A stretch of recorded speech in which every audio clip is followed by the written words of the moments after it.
everybody.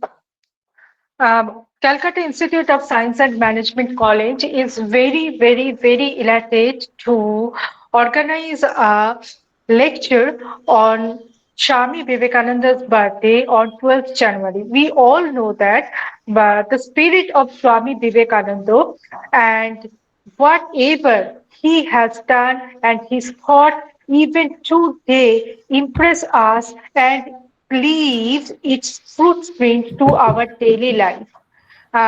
To describe him, we can link a song from Rabindranath Tagore that is কোন আলোতে প্রাণের প্রদীপ জ্বালিয়ে তুমি ধরায় আসো, পাগল ওগো প্রেমিক ওগো তুমি ধরায় আসো। এবং সত্যি যখন রবি ঠাকুর লেখেন যে তুমি কিসের সন্ধানে কেঁদে আকুল হয়ে বেড়াও কে জানে, সত্যি তিনি যে কিসের সন্ধানে বেরিয়েছেন, সে কোন আধ্যাত্ম চেতনা না দার্শনিক চেতনা না ভারত মাতৃকার সন্তানদের আত্মশুদ্ধি, সেটা সত্যি আমাদের আমাদের সত্যি মানে বিস্মিত করে। তো এই দিন আমাদের ভীষণ আনন্দের দিন যে আমরা Calcutta institute of science and management কলেজের রিসার্চ এবং ডেভেলপমেন্ট সেল থেকে এবং আমাদের ডেটা সায়েন্স ডিপার্টমেন্ট থেকে একটা কোলাবোরেটিভ ওয়ার্ক হিসেবে তার জন্মদিন আমরা সেলিব্রেট করছি বা উদযাপন করছি। এবং এই সাধক প্রেমিক বা পাগল বা সাধক বা প্রেমিক আমরা তাদেরই বলি যারা আমাদের প্রথাগত চিন্তা, যেটাকে বলা হয় thinking out of the box, যেটা আমরা সফট স্কিল ক্লাসে খুব পড়ানো হয়, সেই thinking out of the box এর বাইরে যারা ভাবেন বা সেই ভাবনাটাকে যারা এক্সিকিউট করেন বা এগিয়ে নিয়ে চলেন প্রত্যাহিক জীবনে। এবং যখন রবি ঠাকুর লিখছেন এই অকুল সংসারে দুঃখ আঘাত তোমার প্রাণী বিনা ঝংকারে, ঘোর বিপদ মাঝে কোন জননীর মুখের হাসি দেখিয়া হাসো। সত্যিই তো এই কত দুঃখ আঘাত উনি পেয়েছেন, কত লাঞ্ছনা, কত গঞ্জনা, কত বদনাম, তাও কি স্বামীজিকে থামাতে পেরেছি? আমরা পারিনি। আসলেই সত্যি আমরা ক্ষুদ্র প্রাণ, ক্ষুদ্র চেতনা, খুব স্বল্প আঘাতেই আমরা ভীষণ ভাবিত হয়ে যাই, ভীষণ ব্যথাতুর হয়ে যাই এবং লক্ষ্য থেকে উদ্দেশ্য থেকে সরে আসি।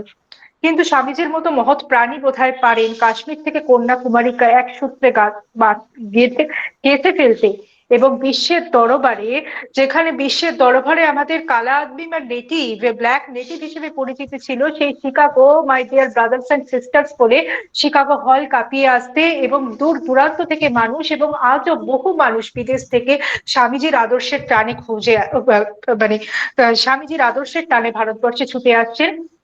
তার অসীম কীর্তি, বিপুল কীর্তি, মাত্র ৩৯ বছর বয়সে তিনি দেহ রাখেন, কিন্তু এই সময়কালের মধ্যে তার এই বিশাল ব্যক্তি বা কর্মবীরের ন্যায় তিনি যে কর্মসমুদ্র বা কর্মতীর্থ বা কর্মতরী ভাসিয়ে নিয়ে গেছেন, সত্যিই তা তুলনাহীন। এবং তিনি তার সমস্ত ঘোর বিপদ মাঝে মনে হয় সেই জননী মনে হয় ভারত মাতৃকা, যার মুখের দিকে তাকিয়েই তিনি হেসে গেছেন এবং হেলায় একের পর এক কর্ম সম্পাদন করে গেছেন। সত্যি যখন রবি ঠাকুর লিখছেন যে তোমার ভাবনা কিছু নাই, কে যে তোমার সাথের সাথী ভাবি মনে তাই, তুমি মরণ ভুলে কোন আনন্দ প্রাণ সাগরে আনন্দে ভাসো। এবং তিনি আজও হাসছেন।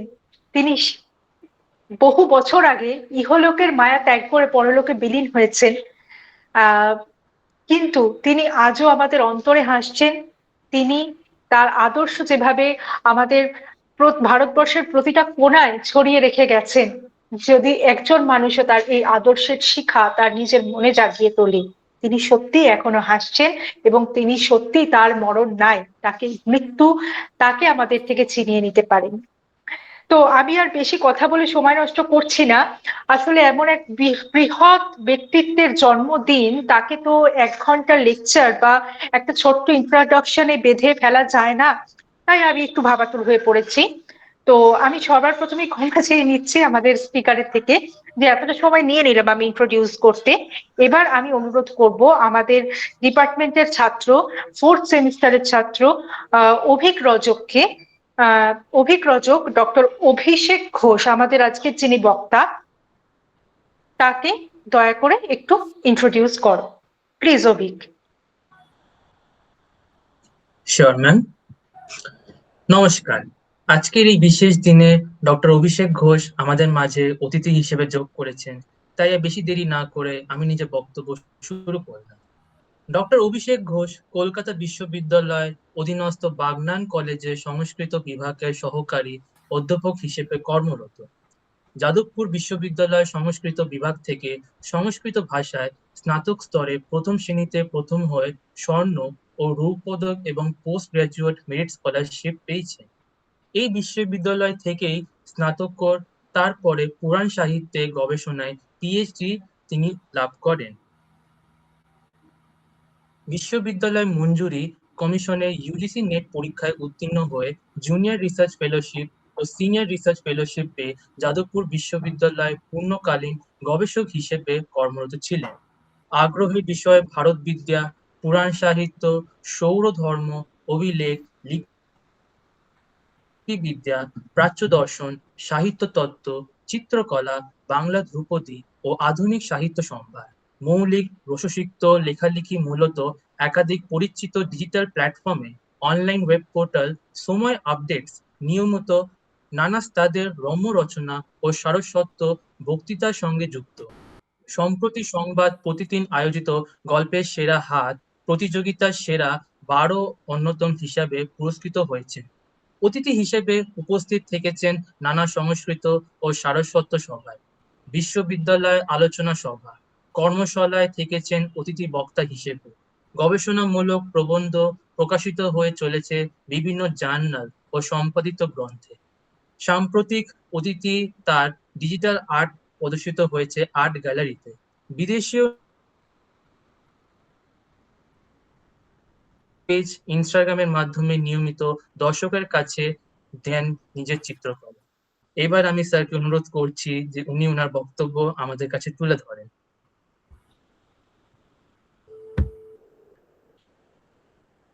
নমস্কার, আমার কথা শোনা যাচ্ছে?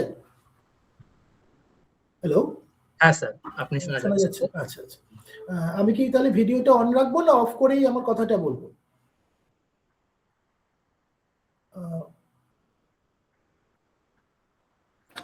এক মিনিট কয়েকটা স্নিপেট নিয়ে নিন, 5 মিনিট অন রাখুন, আমি স্নিপেট গুলো নিয়ে নিন। আচ্ছা আচ্ছা, 5 মিনিট পর আপনি অফ করে দেবেন, আর বলতে হবে না, আপনি বলুন, আমি স্নিপেট কটা নিয়ে নিচ্ছি। ঠিক আছে। আচ্ছা, প্রথমেই Calcutta institute of management, science and management কলেজকে আমার শুভেচ্ছা জানাই। আমাকে এই সুযোগটা করে দেওয়ার জন্য আমি অত্যন্ত সম্মানিত বোধ করছি। এবং আজকে স্বামী বিবেকানন্দের জন্মদিন, সম্ভবত 163তম, আমি যদি ভুল না হই। বিবেকানন্দ তার পূর্বাশ্রমে ছিলেন নরেন্দ্রনাথ দত্ত, এবং পরবর্তীকালে তিনি স্বামী বিবেকানন্দ হিসেবে পরিচিত হয়েছিলেন। সেই কথায় আসবো। প্রথমে আমি মাননীয় অধ্যক্ষ এবং বিশেষ করে ঋতুপর্ণা ম্যাডামকে আমার শুভেচ্ছা জানাই, আমার অভিনন্দন জানাই আমাকে এই সুযোগটা করে দেওয়ার জন্য। আমি আজকে স্বামী বিবেকানন্দের জন্মদিনে এই বিষয়ে কিছু বলতে পারছি, এটা আমার কাছে খুবই আনন্দের এবং গর্বের বিষয়। আমি আমার যে বক্তব্য তার শিরোনাম রেখেছিলাম যে আত্মজাগরণ, অদ্বৈতবাদ এবং স্বামী বিবেকানন্দ, প্রসঙ্গ, প্রেক্ষাপট এবং প্রাসঙ্গিকতা। এই যে বক্তব্য, এখানে আমি শিরোনাম ধরেই এগোই, কারণ স্বামী বিবেকানন্দের মতো একটি বৃহৎ জীবন, যদিও মাত্র 39 বছরের, কিন্তু একটি সুবৃহৎ জীবন তাকে ধরা, তার যে কর্মাবলী তাকে 1 ঘন্টায় ধরা তো খুব সহজ কথা নয়। আমি মূলত অদ্বৈত বেদান্ত এবং স্বামী বিবেকানন্দের সূত্র ধরেই এগোনোর একটু চেষ্টা করব, এবং এখানে যে সমস্ত দর্শক আছেন, শ্রোতা আছেন, তাদের সবার কথা মাথায় রেখে আমি একটু সহজভাবে বিষয়টা উপস্থাপন করার চেষ্টা করব, কারণ ব্যাপারটার সঙ্গে একটা তাত্ত্বিক বিষয় যুক্ত হয়ে আছে, দর্শন যুক্ত হয়ে আছে। আমি সকালেই স্বামী বিবেকানন্দ সম্পর্কে বিভিন্ন লেখা দেখছিলাম, তার মধ্যে একটা বিষয় আমার খুব অন্যরকম লাগলো। আমি গল্পটা শুনেও ছিলাম হয়তো আগে, আজকে আবার নতুন করে মনে পড়লো। স্বামী বিবেকানন্দ যখন পড়াশোনা করতেন, তিনি তখন নরেন্দ্রনাথ দত্ত ছিলেন, এক অধ্যাপকের সঙ্গে তার কিছু মনোমালিন্যের জায়গা ছিল বিভিন্ন কারণে, কারণ তিনি স্পষ্ট বক্তা ছিলেন, এবং সেই বিদেশি ইংরেজ অধ্যাপক তাকে একবার খানিকটা জব্দ করার জন্যই ক্লাসে বলেছিলেন যে তোমাকে যদি 2টি ব্যাগ দেওয়া হয়, যে একটি ব্যাগে আছে প্রজ্ঞা আর একটি ব্যাগে আছে টাকা, তুমি কোনটা নেবে? তো স্বামী বিবেকানন্দ বলেছিলেন আমি ওই টাকার ব্যাগটাই নেব, দ্বিতীয় ব্যাগটা। তখন অধ্যাপক হেসে বললেন আমি কিন্তু প্রথম ব্যাগটাই নিতাম। তো তখন স্বামী বিবেকানন্দ বললেন যে যার যেটা নেই সে তো সেটাই নেই।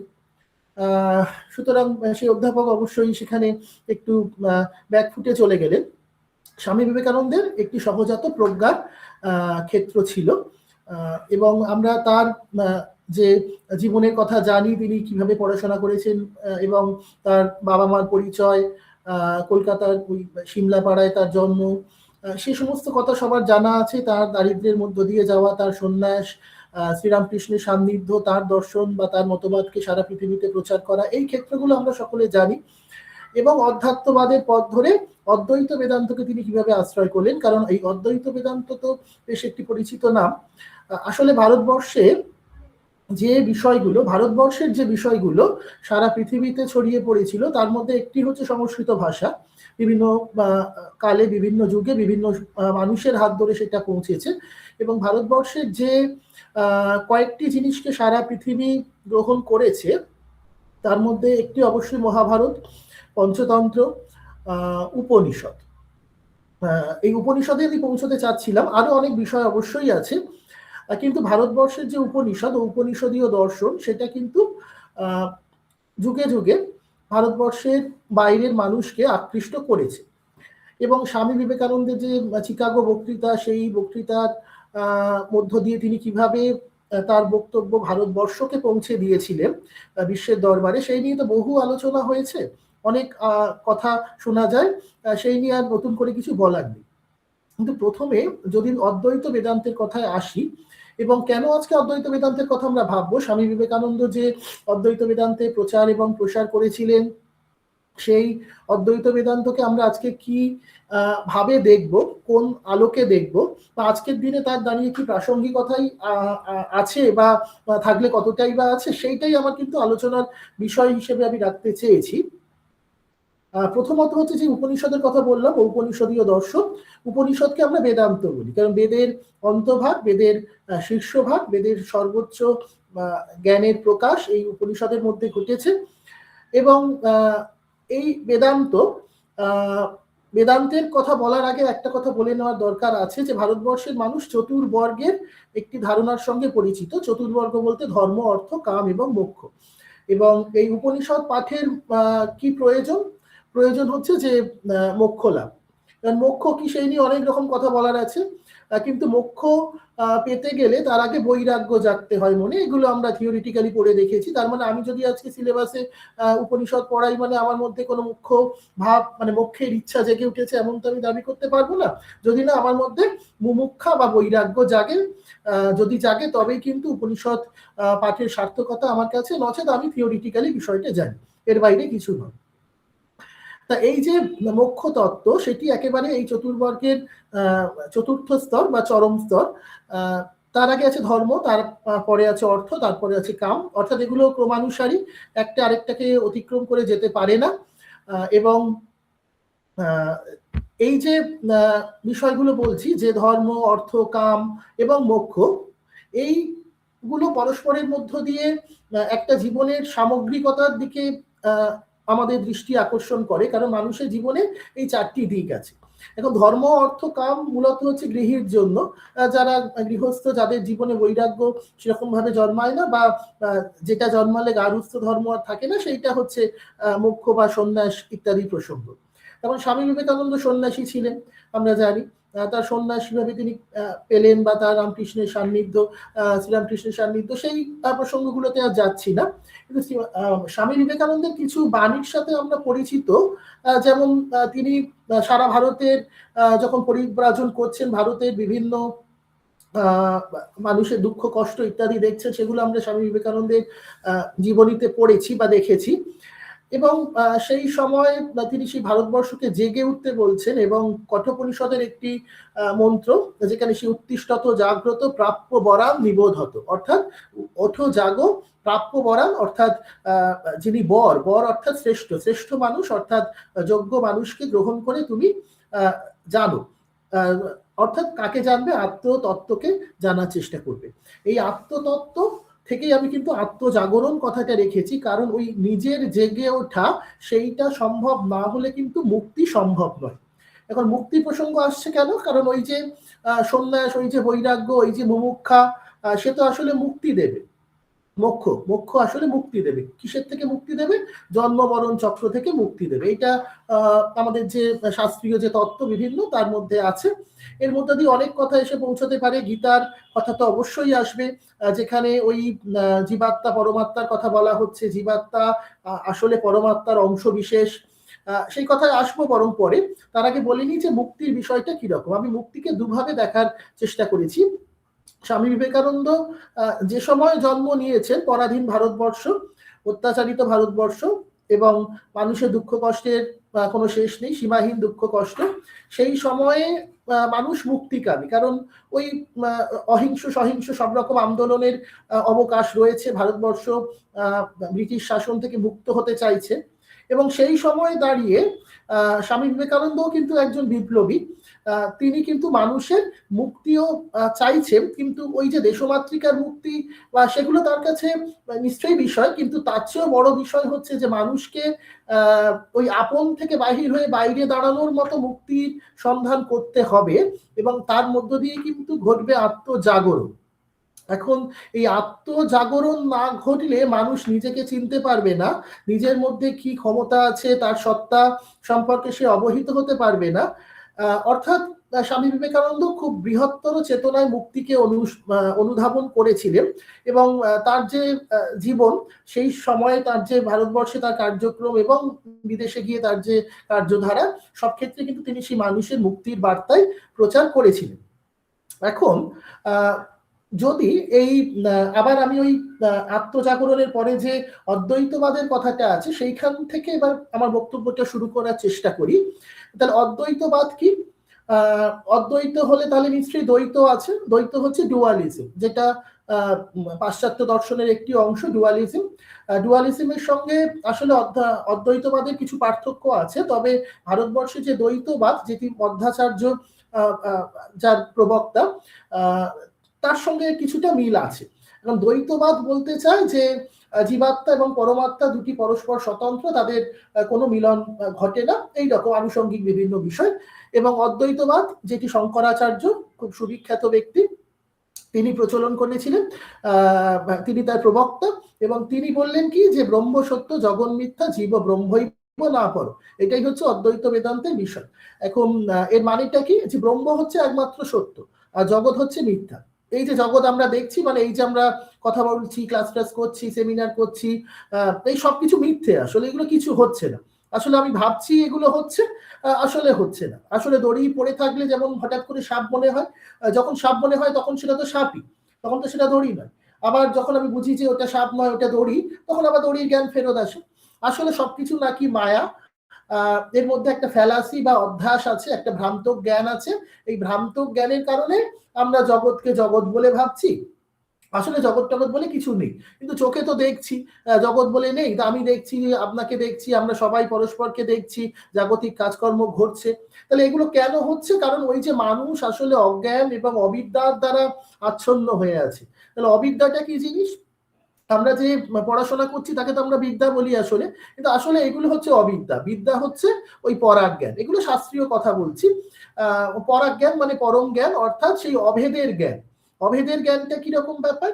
ওই যে জীবাত্মা এবং পরমাত্মা, তারা পরস্পরের থেকে যে পৃথক নয়, সেই অভিন্নতার বোধ বা জ্ঞানটা যখন মানুষের মধ্যে জেগে উঠবে, তখন সে স্বয়ং ব্রহ্ম হয়ে যাবে।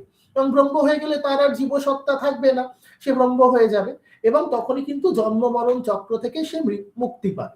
কারণ জন্ম মরণ চক্র থেকে মুক্তি পাওয়ার মানে হচ্ছে যে মারা গেলে এর মধ্যে দিয়ে আবার সেই জন্মান্তরবাদ, গীতার কথা এসে যাবে। কারণ তার আগে তো মারা গেলে পুনর্জন্ম হয়, এই তত্ত্বটাকে মানতে হবে। যদি মানি, তাহলে মানতে হবে যে পৃথিবীতে আবার ফিরে আসার কোনো ব্যাপার আছে। তাহলে মানুষ মারা গেলে তো কোথায় যাচ্ছে? হয় ওপরের দিকে স্বর্গ, নয় নিচের দিকে নরক। ওপরে স্বর্গে গেলে কি হবে? যেমন কাজ করছে পৃথিবীতে, কর্মফল, আবার সেই গীতার কথা আসছে, কর্মফল এবং নিষ্কাম কর্ম। যাই হোক, যে কাজ করুক তার একটা শুভ বা অশুভ ফল থাকবে, সেই ফল হাতে নাতে পেয়ে যাবে। যেমন কলার খোসা ফেললো, তারপর নিজেই তাতে আছড়ে পড়ে গেল, একদম হাতে নাতে ফল। কিংবা এমন কিছু কাজ করলো যেটা পরে তার ফল পাওয়া যাবে, কেউ সেই ফলকে বাদ দিয়ে থাকতে পারবে না, ফল তাকে অনুসরণ করবে। অনুসরণ করতে করতে এমন হবে যে পর জন্মেও সেই ফল তাকে অনুসরণ করছে, অর্থাৎ পরের জন্মটা নাকি ওই পূর্ব জন্মের কাজের অনুসরণেই হবে। এগুলো তত্ত্বের কথা। এবার হচ্ছে ভালো কাজ করলো, স্বর্গে গেল, ভালো করে আরাম আয়েশ করলো, সুখ পেলো, এবং তারপরে 60,000 বছর কি 1,00,000 বছর পর আবার পৃথিবীতে ফেরত এলো। কিন্তু পৃথিবীতে ফেরত এলো মানে হচ্ছে আবার জন্ম নিল। তাহলে জন্ম নিল মানে আবার সেই দুঃখ, আবার সেই শরীর, রোগ ব্যাধি জরা। তাহলে কি মৃত্যু কিন্তু জন্মকে আবার ফিরিয়েই আনছে, মৃত্যুতেই কিন্তু জীবনের অবসান ঘটছে না। কারণ ওই আত্মা বলে নাকি একটি বিষয় আছে। বা নরকে গেলেও একই রকম ব্যাপার, খারাপ কাজ করে নরকে যাচ্ছে, নরকে গিয়ে ওই কড়াইতে ভাজা হচ্ছে, তারপর আবার শুদ্ধ টুদ্ধ হয়ে ফেরত আসছে। আবার অনেকে বলেন, অনেক গল্পে পাওয়া যাচ্ছে নরক খুব ভালো জায়গা। যাই হোক, কিন্তু মোট কথা হচ্ছে আবার সেই পৃথিবীতে ফেরত আসতে হবে। এবার পৃথিবীতে ফেরত আসলে কি হবে? আবার জন্মাবে, তারপর আবার মরবে, তারপর আবার জন্মাবে। তাহলে কি জন্ম মরণ চক্র ভেদ করতে পারছে না। তাহলে একমাত্র জন্ম মরণ চক্র ভেদ করতে পারে কখন?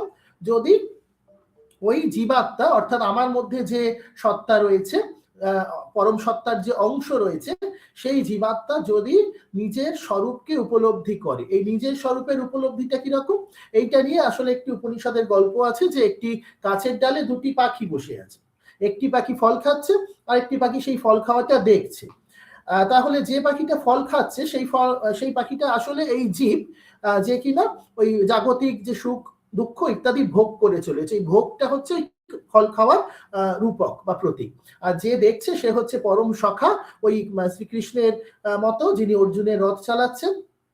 এবং তিনি আসলে ওই যে ভোক্তা পাখিটিকে দেখে যাচ্ছেন, এবং ওই ভোক্তা পাখিটি যদি একবার তার সেই ভোগ থেকে মুখ তুলে তার যে সামনে যে সখা পাখিটি বসে আছে তার দিকে তাকায়, তাহলে কিন্তু তার মুক্তি ঘটবে। এইরকম নানা রকম অনুষঙ্গে বিষয়টা বোঝানোর চেষ্টা করা হচ্ছে। মোট কথা হচ্ছে পরমাত্মার আংশিক প্রকাশ হচ্ছে জীব। অংশ মানে হচ্ছে, অংশ হলে মনে হবে বিচ্ছিন্ন হয়ে গেছে। যেমন বাজারে মাছ কিনতে গেল, মাছের মুড়োটা কচ করে কেটে নিল, তাহলে তো অংশ হয়ে গেল। কি সেরকম অংশ না, আংশিক প্রকাশ।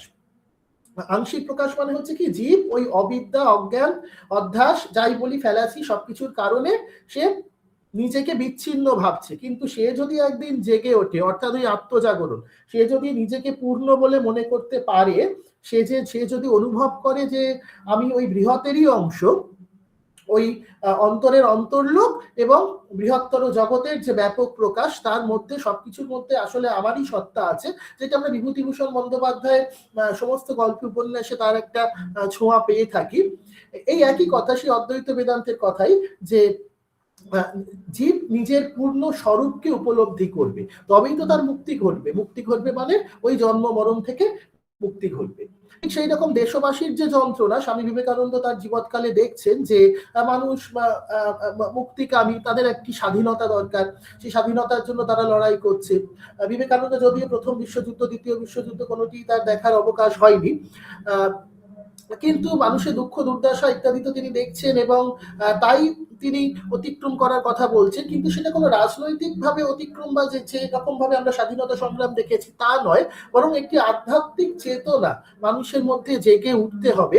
এবং এই যে চেতনা, সেই চেতনা কি আসলে উপনিষদীয় বোধ, সেই বেদান্তের জ্ঞান এবং অদ্বৈত বেদান্ত খুব নির্দিষ্ট করে বললে। কারণ স্বামী বিবেকানন্দ আসলে প্রায়োগিক জীবনে, বাস্তব জীবনে প্র্যাকটিক্যাল বেদান্তের চর্চা করেছিলেন। কারণ বৈদান্তিকরা মনে করছেন, বা অনেকেই মনে করছেন, যে এগুলো আসলে খুব গূঢ় বিষয়, গোপন বিষয়, বা সকলের বোঝার মতো নয়। সন্ন্যাস আসলে জীবন থেকে বিচ্ছিন্ন একটি বিষয়। কিন্তু স্বামী বিবেকানন্দ তা মনে করেন না। তিনি বরং সকলের মধ্যে নিজেকে বিলিয়ে দিয়েছেন। সারা জীবন তিনি জীবনে মানে মানুষের জন্য কাজ করে যাচ্ছেন। আমরা যদি রামকৃষ্ণ মিশনের কাজকর্মের দিকে খেয়াল রাখি, দেখবো সেই একই কথা, মানুষের কাজ করছে। এবং এইভাবে আসলে জীবের মুক্তি দরকার। যে মুক্তির কথা আমি তাত্ত্বিকভাবে বললাম, সেই মুক্তির কথাই কিন্তু এখানে স্বামী বিবেকানন্দ বলছেন। তার লেখা যে বিভিন্ন সাহিত্যের মধ্য দিয়ে আমরা দেখতে পাচ্ছি, তার জীবনের কাজকর্ম, তার চিঠিপত্রের মধ্য দিয়ে কিন্তু আমরা সেই কথাই কিন্তু বারবার খুঁজে পাচ্ছি, যে মানুষের মুক্তি দরকার। মানুষের মুক্তি দরকার শুধু এই নয় যে একটি শাসন ব্যবস্থা থেকে আরেকটি শাসনের মধ্যে প্রবেশ করলো, সেই দুঃখ দুর্দশা তো মানুষের আজও আছে। অর্থাৎ সেই অদ্বৈত বেদান্ত যে সেই চেতনায় যেদিন মানুষ উত্তীর্ণ হবে সেদিন কিন্তু মানুষের মধ্যে একরকম সাম্যাবস্থা গড়ে উঠবে, যেটা কিন্তু ওই কার্ল মার্কসের যে সাম্যবাদী ধারণা তার সাথে কিছুটা মিল আছে, কিন্তু ওই একদম জোর জবরদস্তি করে বা আমাকে করতেই হবে এইরকম একটা সাম্যবাদী ভাব নয়, বরং মানুষ নিজে থেকে জেগে উঠবে, তার মনে হবে যে সবকিছুই সমান। সেই যে বিবেকানন্দের যে কথাগুলি আছে যে দরিদ্র ভারতবাসী, মূর্খ ভারতবাসী, তারপরে অন্তজ শ্রেণীর যে ভারতবাসী, সকলেই সমান। এই যে সাম্য ভাবটা যখন জেগে উঠবে মানুষের মধ্যে, তখন কিন্তু মানুষের প্রকৃত মুক্তি ঘটবে, এবং তখনই কিন্তু অদ্বৈত বেদান্তের যথাযথ যে প্রয়োগ এবং নতুন দেশ গড়ার, নতুন জীবন গড়ার, নতুন বিশ্ব গড়ার একটা তিনি যে স্বপ্ন দেখছেন, সমস্ত মনীষীরাই যুগে যুগে কালে কালে দেখেছেন, কতটা সম্ভব হয় জানি না, কিন্তু তিনি একটি নতুন চেতনা বা নতুন একটি ধারার কথা ভেবেছেন মনে মনে, সেটাই হচ্ছে মূল বিষয়। এবং ওই যে বেদান্ত, অদ্বৈত বেদান্তের সঙ্গে জীবনকে তিনি যুক্ত করেছেন এবং মানুষের দুঃখ দুর্দশাকে অদ্বৈত বেদান্তের পথে দূর করার একটি চেষ্টা করেছেন, সেটাই কিন্তু আমার বক্তব্যের একটি প্রতিপাদ্য বিষয়। কারণ আজকের যুগে দাঁড়িয়ে আমরা যখন দেখছি যে সমস্ত মনীষীরাই প্রায় মানে বহু বছর অতিক্রম করেও তারা থেকে গেছেন, রবীন্দ্রনাথের কথা বলি, বিদ্যাসাগরের কথা বলি, রামমোহন রায়ের কথা বলি, স্বামী বিবেকানন্দের কথা বলি, তারা অনেকেই মানে শতবর্ষ তো অবশ্যই, কারো কারো 200 বর্ষ পার হয়ে গেছে, মাইকেল মধুসূদন, প্রত্যেকেই তার জায়গায় স্টলওয়ার্ড, এবং তারা যে কাজ করেছেন সেটা কিন্তু আজও প্রায় মানে মাইলস্টোনের মতো হয়ে আছে। সেই জায়গা থেকে তারা যেভাবে ভারতবর্ষের যে সেই রেনেসাঁসের সময়টা, মানে নবজাগরণের সময়টিকে তারা পূর্ণ করেছিলেন, পুষ্ট করেছিলেন, তার মধ্যে স্বামী বিবেকানন্দেরও অংশ অবশ্যই আছে। তিনি কিন্তু এইভাবে মানব চেতনার, মানব সত্তার মুক্তির কথা বলেছিলেন। এখন আমরা যদি রবীন্দ্রনাথের কথা বলি, আমি শুরুতেই রবীন্দ্রনাথের গানের কথা শুনছিলাম, খুব ভালো লাগছিল। রবীন্দ্রনাথের 1861 সালে জন্ম, স্বামী বিবেকানন্দের 1863 সালে জন্ম। দুজনের বয়সের ব্যবধান 2 বছর, এবং তারা সম্ভবত 2 কিলোমিটার দূরে থাকতেন, কিন্তু সেই রকম ভাবে পরস্পরের সাক্ষাতের বা যে সংঘাতের কথাও মাঝে মাঝে উঠে আসে। তার মধ্যে একটা কথা হচ্ছে যে আমি এই যে অদ্বৈত বেদান্তের কথা বলছি এবং সেই সূত্রে এই যে অবিদ্যা, তারপরে হচ্ছে অজ্ঞান, বা এই যে জগতের কথা বলছি, একটা কথা একটু বলে রাখা ভালো, সেইটা আমি একটু মিস করে গেলাম, যে জগৎ হচ্ছে একটি উৎপন্ন পদার্থ। উৎপন্ন মানে কি, যেমন মাটি থেকে ঘট তৈরি হয়, তাহলে কি মাটি দিয়ে ঘট তৈরি করা হলো, তাহলে মাটি কি কারণ, আর ঘরটা কি কার্য পদার্থ। এটা একটা পারিভাষিক শব্দ, টার্মিনোলজিক্যাল ওয়ার্ড, যে কার্য পদার্থ, এর সঙ্গে কাজ করার কোনো যোগাযোগ নেই। তাহলে যা উৎপন্ন হয় তার বিনাশ আছে, ঘরটা হাত থেকে পড়ে গেলে ভেঙে যাবে, সেই রকম মানুষ জন্মেছে, তারও মৃত্যু আছে, এবং জগৎও উৎপন্ন হয়েছে, তারও বিনাশ আছে। এখন এই যে কারণ এবং কার্য তত্ত্ব, আর যে আত্মার কথা আমরা বলছি, যার কখনো তাকে আমরা জীবাত্মা, কখনো পরমাত্মা, অদ্বৈত বেদান্ত আসলে দুটোর অভেদের কথা বলতে চাইবে। আত্মা কিন্তু এই সমস্ত রকম বিষয় থেকে মুক্ত, তার কোনো কার্য কারণ, তার মধ্যে কোনো ভেদ, অর্থাৎ ওই দ্বৈত ভাব, এইরকম কোনো কিছুই নেই। আত্মা হচ্ছে নিত্য শুদ্ধ, বুদ্ধ এবং মুক্ত। তার মধ্যে একরকম ঐক্য বিরাজ করে, যে ঐক্যের, সামাজিক ঐক্যের কথা, জীবনের যে ঐক্যের কথা বৃহৎভাবে বিবেকানন্দ অদ্বৈত বেদান্তের মধ্য দিয়ে বোঝার চেষ্টা করেছেন, বলার চেষ্টা করেছেন। এবং বিবেকানন্দ নামটার মধ্যেও যদি আমরা দেখি যে বিবেক এবং আনন্দ, এই দুটো বিষয় আছে। এখন আমরা কথায় কথায় বলি আমার খুব আনন্দ হলো, এইটা করলাম, এইটা করে খুব আনন্দ হলো। আনন্দ অত সহজ বিষয় নয় সম্ভবত, কারণ আমরা যখন চণ্ডালিকা নৃত্যনাট্য দেখছি, বুদ্ধের সন্ন্যাসী হিসেবে আনন্দ, বুদ্ধের শিষ্য হিসেবে সন্ন্যাসী শিষ্য আনন্দের কথা দেখতে পাচ্ছি, একটি ঐতিহাসিক চরিত্র। আনন্দ আসলে অনেক উচ্চমার্গীয় বিষয়। আমাদের সুখ আসে, আমরা হয়তো মজা করি বা ইত্যাদি ইত্যাদি, কিন্তু আনন্দ হয়তো সবকিছুতে এরকমভাবে পাওয়া সম্ভব নয়।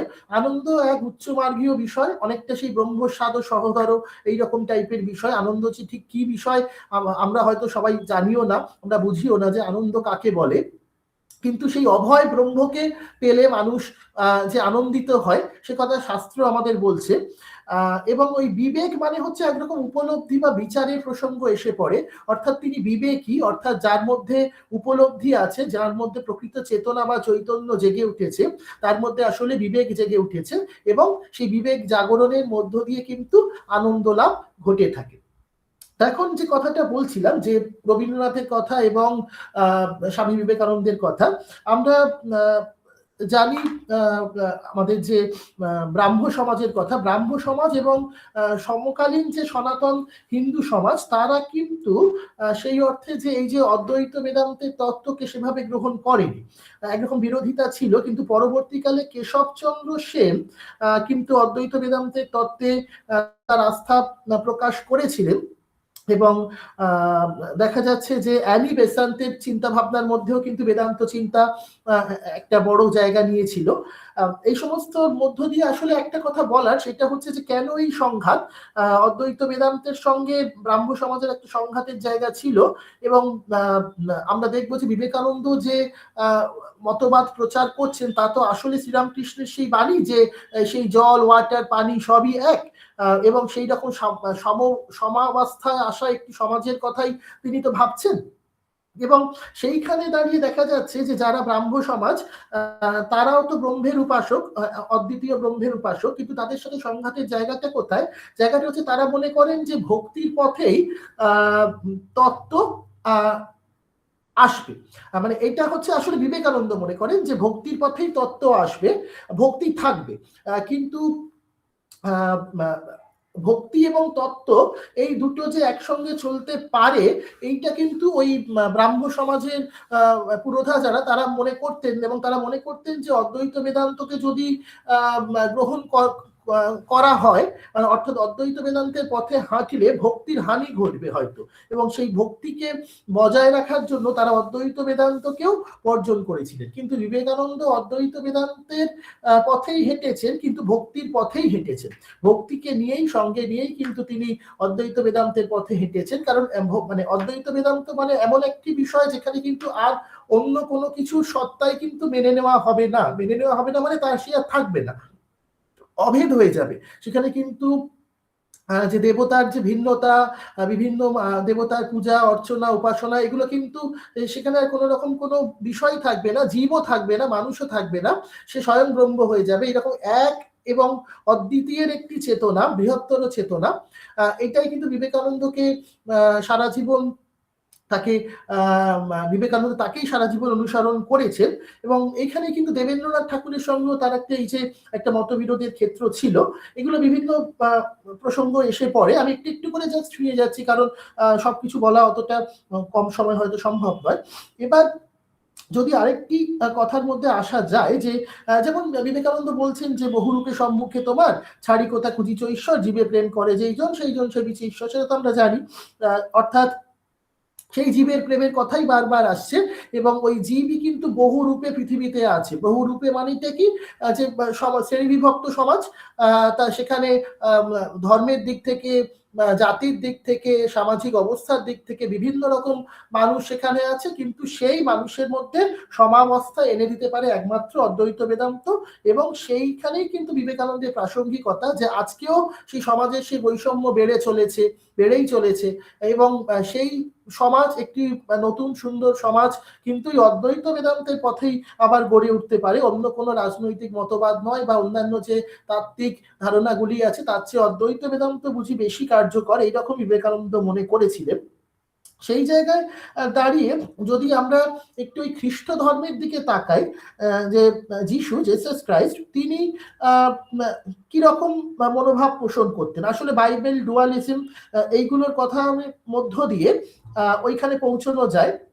এবং যিশুর কথা বলার আগেও এটা বলতে হবে যে আমরা আসলে যে গীতার বাণী পাচ্ছি, যে গীতা আসলে মানুষের একটি জীবনযাপনের সুস্থ জীবনযাপনের বা একটি খুব সফল জীবন যাপন করার একটি রোজনামচা ছাড়ার কিছু নয়, পথ নিদর্শন। সেখানে অধ্যাত্মবাদের থেকেও বড় কথা, সেখানে খুব মানে খুব প্রায়োগিক দৃষ্টিভঙ্গি আছে। যে যুদ্ধ করতে গিয়ে অর্জুন যখন ভেঙে পড়ছেন, যে যুদ্ধটাই তিনি সারা জীবন করতে চেয়েছিলেন, অথচ সেই যুদ্ধের পথে এসে তিনি আর দেখলেন যে আত্মীয় স্বজন সমাগত হয়েছে, তাহলে আমি আর কি করব বলে তিনি ভেঙে পড়লেন। সেইখানে দাঁড়িয়ে শ্রীকৃষ্ণ যেভাবে তাকে ওই যে সেই জাগরিত করলেন, তাকে জাগিয়ে তোলার চেষ্টা করছেন, অদ্বৈত বেদান্ত কিন্তু মানুষের মধ্যে সেই এক ভাবটা জাগিয়ে তুলতে চাইছে। গীতার খুব ডিটেলে আমি যাচ্ছি না আপাতত, কিন্তু স্বামীজির যে কথা, তার যে লেখা বিভিন্ন অংশ আছে, সেখানে দেখা যাচ্ছে যে তিনি বলছেন যে যুদ্ধক্ষেত্রে দাঁড়িয়ে যে অগণিত যেই সৈন্য যাদের পরিচালক হচ্ছে অর্জুন, তার যে সেই দায়িত্বভার কুরুক্ষেত্রে দাঁড়িয়ে, সেখানে মানে আমার মানে ব্যক্তি স্বামী বিবেকানন্দের বা তার মতো মানুষের তাদের দায়িত্ব কিছুই নয়, কাজের তাড়না কিছুই নয়। অর্জুনকে যুদ্ধ করতে হবে, জিততে হবে। সেই কোলাহলের মধ্যেও অর্জুন যদি উচ্চতম দর্শনের তত্ত্ব কথা শোনার এবং সেটাকে কার্যে পরিণত করার, অর্থাৎ শ্রীকৃষ্ণ যেভাবে তাকে গাইড করলেন যে নিষ্কাম কর্ম করো, সেইটাকে তিনি মনে গ্রহণ করলেন, তার থেকে প্রেরণা এবং উন্মাদনা নিয়ে তিনি যুদ্ধ করলেন, জিতলেন, যে পদ্ধতিতেই হোক, যে পথেই হোক। তাহলে আমরা যারা অপেক্ষাকৃত স্বচ্ছন্দ আরাম জীবনযাপন করছি, আরামের মধ্য দিয়ে, তারা কেন জীবনে ওই বেদান্তের অনুশীলন করতে পারবো না? এটা বিবেকানন্দ তার লেখায় বলছেন। এবং তিনি বলতে চাচ্ছেন যে উপনিষদের শ্রেষ্ঠ ব্যাখ্যা হচ্ছে শ্রীমদ্ ভগবদ গীতা, এবং অদ্বৈত বেদান্ত এবং শ্রীমদ্ ভগবদ গীতা আসলে ওই একই মুদ্রার এপিঠ ওপিঠ, আসলে একই কথাই বলা হচ্ছে, দুটির মধ্য দিয়ে, দুটি পদ্ধতিতে, দুটি দৃষ্টিভঙ্গিতে বলা হচ্ছে, আসলে কিন্তু একই কথাই বলতে চাওয়া হচ্ছে। এবার যদি আমি ওই যিশুর কথায় আসি, যিশুকে বলা যেতে পারে তিনি সম্ভবত তার যে তত্ত্ব চিন্তা আমরা দেখতে পাই, তিনি সম্ভবত অদ্বৈত বেদান্তের যে তত্ত্ব, সেই যে অভিন্নতা, সেই অভিন্নতার বোধ তার মধ্যেও হয়তো জেগে উঠেছিল। এবং তিনি নিশ্চিতভাবে ওই শুদ্ধ বুদ্ধ মুক্ত ছিলেন, কারণ যাজকদের সঙ্গে তার যে সংঘাতের জায়গা ছিল, সেই যাজকরা আসলে সেই অবিনাশী আত্মা বা কোনো সেই একের কোনো উপাসনায় তারা নিয়োজিত ছিলেন না। তারা বহুর সাধনা করতেন, কারণ তাতেই সব রকম লাভের অবকাশ আছে। কিন্তু যিশু যখন তাদের সেই প্রতিপত্তির মূলে আঘাত হানলেন, তখন তাকে সরিয়ে দিতে হলো পৃথিবী থেকে। এইরকম তো আমরা গল্প দেখতে পাচ্ছি। কিন্তু বিষয়টা হচ্ছে এই যে যিশু মনে করতেন যে আমি এবং আমার পিতা এক। রবীন্দ্রনাথের গান আছে যে ওই আজি শুভ দিনে পিতার ভবনে অমৃত সদনে চলো যাই। এবং ওই খ্রিস্ট ধর্মের যে বিষয়টা হচ্ছে যে সে যেরকম মানুষই হোক না কেন, সে ইহুদি হোক বা অন্য কোনো জাতির হোক, ধনী দরিদ্র, সাধু অসাধু, যাই হোক না কেন, সকলের মধ্যেই কিন্তু একটা অবিনাশী আত্মস্বরূপ আছে। এবং ওই খ্রিস্ট ধর্ম কিন্তু একটি যথার্থ শুদ্ধ চৈতন্য স্বরূপ কোনো সত্তার অনুধ্যানের কথা বলতে চাইছেন। এবং তারা বলছেন যে ওই no that the kingdom of God is within you, and I and my Father in heaven are one. By be ye therefore perfect, even as your Father which is heaven is perfect, ইত্যাদি ইত্যাদি কথা আমি coat করলাম। অর্থাৎ ওই স্বর্গরাজ্য তোমার মধ্যেই আছে, এবং আমি এবং আমার স্বর্গস্থ পিতা অভিন্ন। তোমার স্বর্গস্থ পিতা যেরকম, সেই রকম ওই ব্রাহ্মণ্য ধর্মের সত্য শিব সুন্দর, সেও ওই একই ব্যাপার। এইভাবে কিন্তু আমরা ওই যিশুর প্রতিপাদিত তত্ত্ব, এবং যার মধ্য দিয়ে ডুয়ালিজমের কথা বলছিলাম, তার মধ্যে কিছুটা ওই বৈদান্তিক ধারণা পাওয়া যাচ্ছে। কিন্তু অদ্বৈত বেদান্ত কিন্তু তার চেয়েও বুঝি উচ্চতর কোনো একটি বিষয়, যেখানে ওই যে জীব এবং পরম সত্তার যে একটি অভিন্ন সম্পর্ক স্থাপনের কথা বলা হচ্ছে, তা হয়তো এই যে তত্ত্বের কথা বলছি, এখানে আরো অনেক কথা বলা যেতে পারে, তার চেয়ে একটু হয়তো কোথাও অন্য রকম। ফলত বিবেকানন্দ আরো অনেক ব্যাপক বা মহত্তর কোনো চেতনার পরিচয় আমাদের সামনে দিতে চেয়েছিলেন। এটাই বক্তব্যের আরেকটি দিক। আমার শিরোনামের মধ্যে যেটা আছে, একটি হচ্ছে আত্মজাগরণ, আরেকটি হচ্ছে অদ্বৈত বেদান্ত। আমি অদ্বৈত বেদান্তকে খুব অল্প পরিসরে বোঝানোর একটু চেষ্টা করলাম। এই যে আত্মজাগরণের কথা বলছি, যে আত্মজাগরণ মানে কি, যে জীব যখন তার নিজের মধ্যেই পরম সত্তার সাড়া পাবে। রবীন্দ্রনাথের গানগুলোতে আমরা তো এই ব্যাপারটা পাই কম বেশি, যে জীবের মধ্যে সেই বৃহৎ সত্তার, বৃহৎ চেতনার ধারণা বা অনুভব বা চেতনা জেগে ওঠা, এবং তার মধ্য দিয়ে আমি যে ক্ষুদ্র, আমি যে একটি সংকীর্ণ গণ্ডির মধ্যে আছি, সেই গণ্ডি পার হয়ে আপন থেকে বাহির হয়ে বাইরে দাঁড়াতে আমি চাইছি। আমি ওই যে বিশ্ব সাথে যোগে যেথায় বিহারও, সেইখানে যোগ তোমার সাথে আমার, এই যে বিষয়গুলোকে কাজে পরিণত করা, অর্থাৎ একটি ওই বসুধৈব কুটুম্বকম, অর্থাৎ বিশ্বের সমগ্রতার সঙ্গে নিজেকে বোঝা, ও আলাদা আমি আলাদা, এই ভাব থেকে বেরিয়ে গিয়ে ও এবং আমি এক, এই যে চর্চা এবং চর্যাকে জীবনের অংশ করে ফেলা, অর্থাৎ সবকিছুতেই একত্ব দর্শন, যে বহুত্ব দর্শন বা ভেদ দর্শন থেকে যে ভেদ আসলে হিংসা, হানাহানি, ঘৃণা, বিদ্বেষ আনতে পারে, সেই ভাব থেকে বেরিয়ে যাওয়ার একটা চেষ্টা কিন্তু এই অদ্বৈত বেদান্তের পথে ঘটতে পারে, এবং তার মধ্য দিয়েই আত্মজাগরণ ঘটবে। এবং এটি হচ্ছে বিবেকানন্দের আজকের দাঁড়িয়ে বিবেকানন্দকে উপলব্ধি করার, তাকে তার প্রতি যথার্থ শ্রদ্ধা জ্ঞাপনের বা তাকে যথার্থ রূপে উপলব্ধি করার, তাকে বিবেকানন্দের বাণী, চেতনা, দর্শনকে নিজের জীবনে ধারণের মধ্য দিয়ে সেই যে একটি সমাবস্থা, তাকে উপলব্ধি করার, তাকে প্রতিষ্ঠিত করার যে একটা প্রয়াস যদি আমরা করতে পারি, তবেই কিন্তু আমরা বিবেকানন্দের অদ্বৈত বেদান্ত চর্চা, তার যে প্রায়োগিক দিক, সেগুলোর প্রতি আমরা সুবিচার করতে পারি। উপনিষদের যে কথা আছে, যে নান্য পন্থা বিদ্যাতে অয়নায়, অর্থাৎ ওই একটি পথ, মোক্ষের পথ হচ্ছে সুকঠিন, এমন নয় যে ওই গড়গড় করে হেঁটে মোক্ষ পাওয়া যাবে।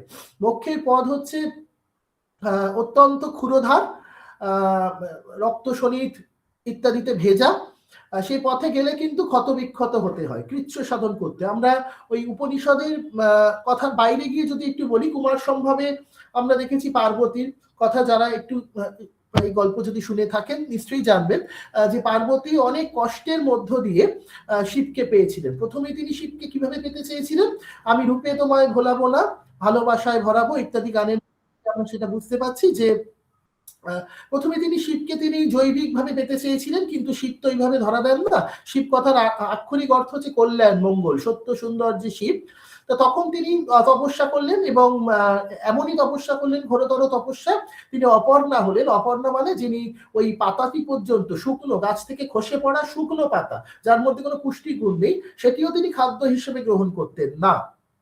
ফলত তিনি হলেন অপর্ণা, এবং সেই পথেই কিন্তু তিনি পেলেন তার শিবকে, এবং শিব পার্বতীর মিলন হলো। কালিদাসের দর্শন যদি আমরা দেখি, অভিজ্ঞান শকুন্তলমের কাহিনী তো প্রায় সকলেই জানি, ছোট থেকে আমরা কম বেশি পড়েছি, আমরা যে স্ট্রিমেই পড়াশোনা করি না কেন এই গল্পগুলো জানি আমরা। তা সেখানে দেখা যায় যে ওই শকুন্তলা এবং দুষ্যন্তের মিলন ঘটেছিল। দুষ্যন্ত তপবনে গিয়ে শকুন্তলাকে বিয়ে করেছিলেন গান্ধর্ব মতে, অর্থাৎ গুরুজনদের তারা কোনো অনুমতির অপেক্ষা করেন, এবং তার জন্য তাদের বিচ্ছেদ ঘটে। দুর্বাসার সাপ সেটারই প্রতীক। এবং পরে যখন তাদের মিলন হলো কোথায়, স্বর্গে মারিচের আশ্রমে। এই যে বড় জগৎ, নশ্বর জগৎ, যে জগৎ হচ্ছে দুঃখময়, সেই জগৎ থেকে অনেক ওপরে যে মিলন ঘটলো, সেই মিলন হচ্ছে শাশ্বত। আমরা যদি দেখি যে মেঘদূতে যক্ষ কি করেছিল, সদ্য বিবাহিত, সে তার কুবেরের কর্মচারী ছিল, সে তার কাজে কোনো বিঘ্ন, কোনো তার বিচলন ঘটেছিল, অর্থাৎ কর্তব্য হানি ঘটেছিল। কুবের তাকে অভিশাপ দেন 1 বছরের জন্য রামগিরি পর্বতে তাকে নির্বাসন ভোগ করতে হবে। তারপরে সেই শুরু হলো মেঘদূত, ঐকশ্চিত কান্তা বিরহ গুরুনা স্বাধিকার প্রমত্ত সাপের আস্তম গবিত মহিমা বর্ষভোগ্যেন ভর্তু। যক্ষশ্চক্রে জনকতনয়া স্নান পুণ্য লকেশু স্নিগ্ধচ্ছায়া তরুষু বসতি রামগির্যাশ্রমেশু। কি বলছে যে ওই রামগিরি আশ্রমে যক্ষ তো ওই ভোগ করছে, যে রামগিরি আশ্রম আসলে সীতা ছিলেন এক সময় বলা হচ্ছে, এবং তখন সে কিরকম না কান্তা বিরহ আছে তার, অর্থাৎ প্রিয়ার সঙ্গে তার 1 বছরের বিচ্ছেদ, এবং সে প্রায় পাগলের মতো অবস্থা, সে রোগা হয়ে গেছে, হাতে মালা ঢল ঢল করছে। এই সময় সে আকাশে দেখতে পেল মেঘকে, মেঘ একটি জড় নিষ্প্রাণ বস্তু, তাকেই সে দূত করে পাঠালো অলোকায়। অলোকায় থাকে তার প্রিয়া। অলোকা হচ্ছে কি ওয়ান্ডারল্যান্ড, মানে ন লোকা ইতি অলোকা, যা লোক নয়, মানে যার কোনো অস্তিত্ব নেই।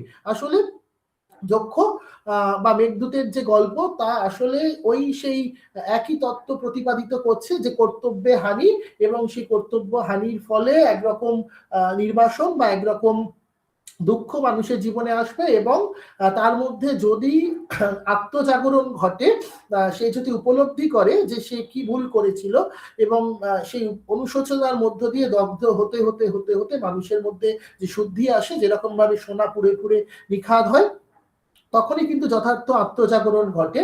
এবং এই অদ্বৈত বেদান্তের পথে যে যে শুদ্ধ চৈতন্যের সাথে সাক্ষাৎ ঘটে, মানুষ নিজের যে ক্ষুদ্রতা, নিজের যে সংকীর্ণতা, আমার এটা তোর ওটা, আমি তোমাকে ওটা দেব না, তোমার ওটা আছে আমার কেন নেই, এই যে পারস্পরিক যে সংঘাত বিদ্বেষ, ছোট বড় নানা রকম ভাবে আমরা সারা পৃথিবী জুড়েই দেখতে পাচ্ছি। সে স্কুলের ক্লাসরুম থেকে, মানে একদম নার্সারির বাচ্চা থেকে শুরু করে বড় বড় লোকেরা পর্যন্ত সেই একই তো কাজ করছে, পরস্পরের সঙ্গে একটা সংঘাতের পরিস্থিতি বজায় রেখেছে। সেই আমি স্কেল পেন্সিল রাবার দিয়ে কাড়াকাড়ি করি, অথবা দেশের ভূখণ্ড নিয়ে মারামারি হোক না কেন, সেখানে কিন্তু একরকম বিদ্বেষের, একরকম ঘৃণার, একরকম বিচ্ছেদের প্রশ্ন এসে যায়। এবং অদ্বৈত বেদান্তের পথে সেই বিদ্বেষের অবসান ঘটতে পারে, কারণ মানুষ যখন নিজে থেকে উপলব্ধি করবে, কারুর ইনস্ট্রাকশনে, কারুর কথায় নির্দেশে নয় যে এই কাজটা করতে হবে, ওই কাজটা নয়, কারণ সেটা কিন্তু খুব খুব চিরস্থায়ী হবে না, ক্ষণস্থায়ী একটি বিষয়। সেখানে কম বেশি মানুষ মানুষের কথা শুনতে পারে, কিন্তু তাতে ফল খুব ভালো নয়। কিন্তু যদি ওই আত্মজাগরণ ঘটে, বারবারই বলছি আত্মজাগরণ, নিজে থেকে জেগে ওঠা, নিজের সংকীর্ণতা, নিজের সম্ভাবনা, এই জায়গাগুলো যদি মানুষ বুঝতে পারে, এবং ওই অদ্বৈত বেদান্তের ধারণার মধ্য দিয়েই যদি মানুষ বুঝতে পারে, নচেত ওই আর কোনো পথ নেই, ডুয়ালিজম নয়, বরং তার উল্টোটা, যে দ্বৈত ভাবের বিপরীতে গিয়ে অদ্বৈত ভাব, এবং সেটা কোনো বর্ণ, ধর্ম, কোনো বৃত্তি, কোনো সামাজিক সামর্থ্য, কোনো কিছুই সেখানে কোনো বড় বাধা বা কোনো বিষয় নয়। মানুষের ভিতরে যে আত্মশক্তি আছে, যে বিপুল শক্তি আছে, তাকে উদ্বোধিত করা। এবং সেই কারণেই কিন্তু আজকের দিনে দাঁড়িয়ে কিন্তু গীতাকে আমরা একটা অন্য দৃষ্টিভঙ্গিতে পড়াশোনা করি। এখন আমরা যে পড়াই, সেখানে কিন্তু গীতাকে একটি কোর্স হিসেবে পড়ানো হয়, এবং সেখানে কিন্তু হিউম্যান ডেভেলপমেন্ট হিসেবে পড়ানো হয়। মানে মানুষের আত্মজাগরণ, আত্মনিয়ন্ত্রণ, আত্মজাগরণ ঘটাতে গেলে কিন্তু আগে আত্মনিয়ন্ত্রণ করতে হবে। অর্থাৎ আমাদের যে ইন্দ্রিয়গুলি, সেই ইন্দ্রিয়গুলি কিন্তু সবসময় তাদের যে কামনা বাসনার দিকে ধাবিত হচ্ছে। যেমন ঘোড়াকে যদি ছেড়ে দেওয়া হয়, তার মুখে যদি বলগা না থাকে, তাহলে সে কিন্তু ছুটে যাবে ঘাস জলের দিকে, এবং সে কিন্তু ঝাঁপিয়ে পড়বে এবং গাড়িটিকে ধ্বংস করে দেবে। যে রথ চলেছে, আমাদের শরীর হচ্ছে সেই রথের মতো। আমাদের শরীরকে ছুটিয়ে নিয়ে চলেছে এই পঞ্চ ইন্দ্রিয় কামনা বাসনার দিকে। তাহলে কি কামনা বাসনা পরিত্যাগ করতে হবে? তা নয়, তার সংযত হতে হবে। কোনো কিছুরই বেশি কিছুই ভালো নয়, বারবার বলে না বেশি কোনো কিছু ভালো নয়। অর্থাৎ আমার কালকে পরীক্ষা, আমি আজকে বসে ভাবলাম যে এইটা টিভিতে না দেখে আমি পরীক্ষার পড়া করতে পারবো না, সেইটা বাড়াবেন। কিন্তু আমি দেখতেই পারি, আমার টিভি দেখার সঙ্গে আমার পড়াশোনার কোনো সংঘাত নেই। অঙ্ক করতে করতেও কিন্তু গান শোনা যায়, গান শুনতে শুনতে অঙ্ক করা যায়। এবং কিন্তু আমি কতটা করব, কি করব, কোনটা করলে ভালো, কোনটা করলে খারাপ, এই বোধটা যখন আমার থাকবে, এবং সেই বোধটা কিসের মধ্য দিয়ে আসবে? ওই আমার মন, আমার বুদ্ধি তাকে কিন্তু সংযত করবে। এই জন্য ঘোড়ার মুখের যে লাগাম, এগুলো তাত্ত্বিকভাবেই বলছি, আমাদের বিভিন্ন উপনিষদের মন্ত্র থেকে, যে সেটা কিন্তু ওই মন আমাদের। এবং তার মধ্যে সেই ঘোড়ার গাড়িতে যে সারথি বসে থাকে, সেই সারথি হচ্ছে আত্মা।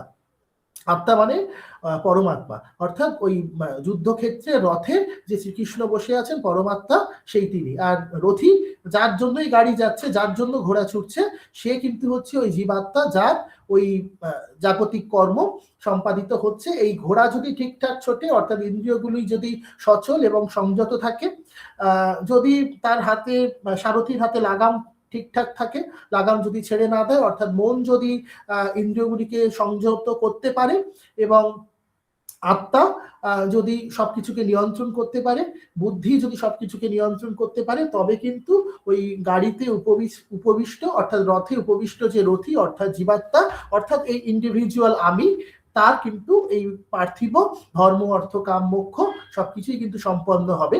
এইরকম তত্ত্বের মধ্য দিয়েই আমরা কিন্তু যাই। এবং ওই যে বিভিন্ন বললাম আমাদের যে নানা রকম যে দর্শন আছে, তার মধ্যে আস্তিক দর্শন এবং নাস্তিক দর্শন এই দুটি ভাগ আছে। আমি যা বলছি আসলে আস্তিক দর্শনের কথা, সাংখ্যযোগ, ন্যায় বৈশেষিক, পূর্ব মীমাংসা, উত্তর মীমাংসা, এই 6টি আস্তিক্য দর্শন, এবং ওই মীমাংসা দর্শনের মধ্য দিয়েই আসলে বেদান্তের কথা আসবে। এত সহজে সেটা ব্যাখ্যা করার মতো নয়, কিন্তু ওই একটি রাফলি আমি ব্যাপারটা বলার চেষ্টা করলাম। এরকম আরো নানা অনুষঙ্গ এসে পড়ে, কিন্তু মূল কথা হচ্ছে যে অদ্বৈত, বিবেকানন্দ কথা বলতে গেলে ভারতীয় দর্শনের কথা নিশ্চিতভাবে আসে, এবং ওই অদ্বৈত বেদান্তের কথাটাই ওই জন্য আমি সংক্ষেপে বলার চেষ্টা করলাম। আরেকটি কথা হচ্ছে যে শ্রেয় এবং প্রেয়, যে ওই বেদান্তের কথা আসতে গেলে যে কোনটা আমার কাছে ভালো, সবই তো ভালো, কিন্তু শ্রেয় এবং প্রেয়র ভাগ আছে। প্রেয় মানে হচ্ছে আপাত রমণীয়, এবং শ্রেয় মানে হচ্ছে যা সত্যি শেষে গিয়ে কল্যাণকর। অর্থাৎ এখানে একটা গল্প আছে যে ধরা যাক একজন মানুষ খাবার চুরি করে নিয়ে পালাচ্ছে, এবং খাবার তো চুরির বিষয় নয়, কিন্তু সামাজিক পরিস্থিতিতে এমন অবস্থায় পৌঁছেছে সেও চোর হয়ে দাঁড়িয়েছে। সে কার থেকে খাবার নিয়ে পালাচ্ছে? যার প্রচুর খাদ্য আছে, এবং তারা তাকে লাঠিসোঁটা নিয়ে তাড়া করছে। সে একটি পথ দিয়ে দৌড়চ্ছে, এবং পথ দিয়ে দৌড়তে দৌড়তে সেই পথ দুভাগে ভাগ হয়ে গেল। দুটো পথের মাঝখানে একটি বট গাছ, সেই বট গাছের নিচে একজন ঋষি তপস্যা করছে। এবং ধরা যাক সেই খাদ্য নিয়ে যে মানুষটি পালাচ্ছে, তাকে আমি চোর বলতে চাইছি না, সে হয়তো ডান দিক দিয়ে গেল, এবং পরে যে 10 জন লাঠিসোঁটা নিয়ে আসছে তারা এসে বললো কোথায় গেছে কোথায় গেছে, ঋষি বলে দিলেন বাঁ দিকে গেছে। ফলত ঋষি এখানে কিন্তু মিথ্যে বললেন। আমাদের মনে হবে যে হ্যাঁ, লোকটা তো মিথ্যে কথা বলে দিল, গেছে ডান দিকে বলে দিল বাঁ দিকে, তাহলে কি তার সত্য রক্ষা হলো না, কিন্তু তার ঋত রক্ষা হলো। এই সত্য এবং ঋতর একটি ধারণা আছে। ঋত হচ্ছে সত্যের থেকেও মহৎ কোনো বিষয়, জগতের যে শাশ্বত বিষয়, শাশ্বত চেতনা, তার সঙ্গে ঋত যুক্ত। এবং এর সঙ্গেই হাত ধরে ধরে যদি আমি ওই শ্রেয় প্রেয়র ধারণায় আসতে পারি, যে প্রেয় লাভ হচ্ছে ওই যেগুলো আমাকে ছোটখাটো প্লেজার দেবে, যে আমার কাছে ওই খেলনাটা নেই, আমি পেলাম, আমার পেয়ে বেশ ভালো লাগলো, কিন্তু কালকে আমার সেই খেলনার কথা মনে থাকবে না। আমার মনে হচ্ছে যে আজকে ওই সিনেমাটা না দেখলেই নয়, আমার দেখতেই হবে, হ্যাঁ, দেখে এসে ভুলে গেলাম, ধুর আমার দ্বিতীয়বার দেখার কথা মনে হলো না, বা আমার জীবনের পথে তার কোনো কিছু আর কোনো প্রভাবও থাকলো না। এইগুলো হচ্ছে আমাদের দৈনন্দিন যে চাহিদা আকাঙ্ক্ষা, যেগুলোর মধ্য দিয়ে আমরা, যেগুলো আমাদের জীবনকে ছুঁয়ে থাকে, যেগুলো আমরা বেশি করে পেতে চাই, সেইগুলো কিন্তু ওই প্রেয়র মতো। কিন্তু সেই সময়টা যদি আমি আজকে একটু পড়াশোনা করতাম, তাহলে আমার পরীক্ষা একটু ভালো হতো, কিন্তু আমি খানিকটা সিনেমা দেখে সময় নষ্ট করলাম, খানিকটা অন্য কিছু কাজ করলাম, সেগুলো কিন্তু সময় নষ্টই হয়ে গেল। তখন আমার শেষে গিয়ে মনে হলো, যদি আমি ওই চ্যাপ্টারটা একটু পড়ে আসতাম তাহলে কত ভালো হতো, তাহলে আমি পরীক্ষার হলে লিখতে পারতাম। তাহলে কি শ্রেয় হচ্ছে সেটাই যা হচ্ছে শেষে গিয়ে কল্যাণকর। এবং ওই আমাদের এই যে অজ্ঞান কাটিয়ে, অবিদ্যা কাটিয়ে অদ্বৈত বেদান্ত বা ওই পরম সত্তার যে তার সাথে যে সম্পর্ক, তার সাথে যে সংযোগ, তা কিন্তু আসলে আমাকে শ্রেয়র দিকে পৌঁছে দিচ্ছে। এবং ওই শ্রেয়র পথে যেতে গেলে কিন্তু অনেক বাধা বিপত্তি আছে। সেই পথ কিন্তু ওই কার্পেট বিছানো ফুল ছড়ানো নয়। পথে যেতে গেলে প্রচুর রক্তাক্ত হতে হয়, প্রচুর বাধা বিপত্তি। বিবেকানন্দের কথা শুরুতেই আপনারা বলছিলেন যে ওই তার জীবনে প্রচুর তাকে অপমান অবজ্ঞা সহ্য করতে হয়েছে, কিন্তু তার মধ্য দিয়েও কিন্তু তিনি যে কথাটা বিশ্বাস করেন, তিনি যে দর্শনের প্রতি তার আস্থা আছে, এবং তাকে তিনি শুধুমাত্র তত্ত্বের জায়গায় না রেখে প্রয়োগের জায়গায় তাকে তাকে প্রতিষ্ঠা করার চেষ্টা করেছেন সারা জীবন ধরে। তার যে খুব স্বল্প দৈর্ঘ্যের জীবন ৩৯ বছরের, কিন্তু তার পরবর্তীকালে তার অনুসারী, তার যে বিপুল ভক্ত বৃন্দ আজ পর্যন্ত যেভাবে তার যে মত এবং পথকে যেভাবে প্রতিষ্ঠা করার চেষ্টা করে চলেছে, মানুষের পাশে দাঁড়িয়েছে, সেটা কিন্তু একটি অভাবনীয় বিষয়। এবং তার হাত ধরেই কিন্তু অদ্বৈত বেদান্ত একটি নতুন আলোক, নতুন পথে যাওয়া শুরু করেছে। এবং অদ্বৈত বেদান্তের প্রবক্তা যিনি শঙ্করাচার্য, তিনিও কিন্তু ওই বহু তার ওই বিপরীত যে যারা আছেন মতবাদ পোষণ করেন, তারা সকলেই দার্শনিক, কিন্তু তারা অদ্বৈত বেদান্তি নন। কেউ হয়তো মানে আমি সেই 4 ভাগ থেকে শুরু করে অনেক রকম কথা বলতে পারি, সবার কথাই তার কথায় খণ্ডিত হচ্ছে। এবং তখন তার বয়স মাত্র 16 বছর। 16 বছরের শঙ্করাচার্য, তিনি কিন্তু একজন বালক সন্ন্যাসী, তিনি কিন্তু এই কাণ্ডটি ঘটিয়েছিলেন। এবং শঙ্করাচার্য সারা জীবন কিন্তু ওই মানব সেবায় নিয়োজিত ছিলেন, এবং আজ পর্যন্ত তার কথা শোনা যায়, তাকে অবতারের মতোই দৃষ্টিতে দেখা হয়। এবং আমরা যদি বেলুড় মঠের ওই মন্দিরটির কথা দেখি, যে সেখানেও কিন্তু একরকম সর্বধর্ম সমন্বয়ের ব্যাপার আছে। তার চূড়োটা একরকম ধারাকে অনুসরণ করে, তার পিলারটি একরকম ধারাকে অনুসরণ করে, মন্দিরের গর্ভগৃহটি একরকম ভাবে, বা তার যে চারপাশের যে পরিসর সেগুলো একরকম ভাবে, সেগুলো যারা স্থপতি তারাই বলতে পারবেন। কিন্তু ওর মধ্যে আসলে সর্বধর্ম সমন্বয়ের একটি বার্তা আছে। তারা যেমন সেদিকে কালী পুজোও করছেন, ওদিকে যিশু পুজোও করছেন, এরকম দেখা যাচ্ছে। আবার অন্যান্য ধর্মের ক্ষেত্রেও তারা কিন্তু সমানভাবে তারা সেই উপাসনাটি করছেন। অর্থাৎ এই যে সর্বধর্ম সমন্বয়, আজকের দিনে দাঁড়িয়ে এই যে কথাটা বারবার উঠে আসছে, শুধু ধর্মের কথা নয়, মানে সব রকম সমাজে, শ্রেণী বিভক্ত সমাজে যত রকম বৈষম্য থাকতে পারে, সেই বৈষম্য দূর করতে পারে একমাত্র অদ্বৈত বেদান্ত। খুব সহজ কথায় বললে বিবেকানন্দের দর্শন এইটা। বিবেকানন্দ সেই পথ ধরেই বারবার হেঁটেছেন, সারা জীবন হেঁটেছেন, এবং তার জন্য তাকে যা যা করণীয় তিনি তাই করেছেন। বিদেশে প্রচার করেছেন, এদেশেও সেই মতকে তিনি প্রতিষ্ঠা করেছেন। এই হচ্ছে মূল কথা। আর নতুন করে আর কিছু বলছি না। অদ্বৈত বেদান্তের মোটামুটি আমি দর্শন এবং তার সঙ্গে যে সম্পর্কের জায়গাটা আমি প্রতিষ্ঠার চেষ্টা করলাম। একটা কথা বললে আমি মানে ওই শেষ করতে পারি, সেইটা হচ্ছে যে এই যে অদ্বৈত বেদান্তের প্রয়োগের কথাটা দেখতে পাচ্ছি, কারণ ভারতবর্ষের মতো দেশে, যে দেশ হচ্ছে কুসংস্কারাচ্ছন্ন, বিবেকানন্দই বলছেন। এবং আরেকটি কথা মনে পড়লো, যে ওই যে গীতা এবং ফুটবল খেলা নিয়ে একটা কথা বলা হয়, যে তিনি বলেছেন ফুটবল খেলা বরং ভালো গীতার থেকে। তার কারণ হচ্ছে যে ওই, তার মানে গীতা তো অদ্বৈত বেদান্তেরই অংশ, তাকে তিনি তো নাকচ করেননি, কখনোই করতে পারেন না। কিন্তু ফুটবল খেলা ভালো, তার কারণ হচ্ছে মানুষের শরীর। কারণ মানুষের ওই যে আত্মজাগরণ ঘটবে, তার যদি শরীর, স্বাস্থ্য, চেতনা সবকিছুই তো পরস্পরের সঙ্গে যুক্ত। যদি রুগ্ন শুষ্ক হয়ে মানুষ বসে থাকে, কারণ কালিদাসের কথাতেই আছে শরীরামাদ্যম খলু ধর্ম সাধনা। ধর্ম সাধন করতে গেলে, ধর্ম মানে হচ্ছে আমাদের যে আচরণীয় কর্ম, তা করতে গেলে কিন্তু ওই শরীর ঠিক রাখতে হবে। শরীর অসুস্থ অবস্থায় কিছুই করা যায় না। সেই জন্য শিব এসে পার্বতীকে যখন পরীক্ষা নিচ্ছিলেন, তখন বলছেন যে এত কৃচ্ছ সাধনের কি আছে, এইসব এত এইভাবে শিবকে পেতে চাইছো, এভাবে হয় না। শরীরামাদ্যম খলু ধর্ম সাধনম। তোমার ধর্ম সাধন করতে গেলে শরীর সুস্থ রাখতে হবে। এত অসুস্থ হয়ে পড়ে তুমি শিবকে পাবে কি? আসলে পরীক্ষা নিচ্ছিলেন। কিন্তু কথাটা এইটা, যে ওই সবকিছু মানুষের জীবনে কোনো কিছুই কিন্তু উপেক্ষণীয় নয়। তার জীবনের যে কামনা বাসনা, তার জীবনের যে সুখ থেকে আনন্দ, সবকিছুই কিন্তু আছে, সবকিছুই থাকবে। এবং সবকিছুকে বজায় রেখেই কিন্তু মানুষ যদি ওই সেই অভেদের ভাবটি মনে ধারণ করে তার জীবনের পরম লক্ষ্যের দিকে এগিয়ে যেতে পারে, সেটাই সম্ভবত বিবেকানন্দ বলতে চেয়েছিলেন। এবং তার সেই অদ্বৈত বেদান্তের তত্ত্বের মধ্যে আধুনিক যুক্তিবাদ এসে পৌঁছেছে, সেটা তো অনস্বীকার্য। শুধু সেই অদ্বৈত বেদান্তের যে তত্ত্বটি বলেছিলেন শঙ্করাচার্য, সেটি ধরেই তিনি বসে থাকবেন এমন তো নয়। তাকে মূল করে, তাকে অবলম্বন করে তিনি তার দেশ, কাল, সমাজ, বিশ্বকে যেভাবে চোখে দেখেছেন, তার মধ্য দিয়েই তিনি কিন্তু সেই আলোকের দিকে একরকম যাত্রা করেছেন। এই সলিল চৌধুরীর গানে আছে যে ওই ও আলোর পথযাত্রী, এই যে রাত্রি, এ পথে এখানে থেমো না। সেই পথে চলতে হবে, আলোকের পথে চলতে হবে, যে কথা কিন্তু বহুদিন আগেই উপনিষদ বলছেন যে অসতমা সদ্গময় তমসমা জ্যোতির্গময় মৃত্যুর বা অমৃতম গময়।